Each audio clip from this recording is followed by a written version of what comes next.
প্রিয় দেশবাসী, ঐতিহাসিক গণ অভ্যুত্থানের সাফল্য ও উদ্দেশ্য নস্যাৎ করে দিতে সুপরিকল্পিতভাবে চলছে ষড়যন্ত্র এবং এই ষড়যন্ত্রের অংশ হিসাবেই একটি ধর্মীয় জনগোষ্ঠীর উপরে পরিকল্পিত হামলার ছক কষে দেশে একটি অস্থিতিশীলতার সৃষ্টির অপচেষ্টা চালানো হয়েছিল।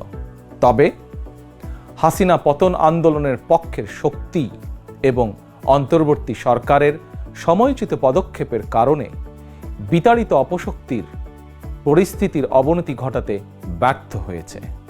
কিন্তু তারপরেও তাদের ষড়যন্ত্র থেমে নেই। কিন্তু গণ অভ্যুত্থানে চেতনা ও লক্ষ্য সুসংহত করতে হলে বিতাড়িত গণবিরোধী শক্তিকে আইনের মুখোমুখি করার পাশাপাশি জনগণের রাজনৈতিক এবং অর্থনৈতিক ক্ষমতায়ন অত্যন্ত জরুরি। জনগণের রাজনৈতিক ক্ষমতায়নের প্রধান হাতিয়ার হচ্ছে প্রতিটি নাগরিকের ভোট প্রয়োগের অধিকারকে নিশ্চিত করা যে কোনো মূল্যে।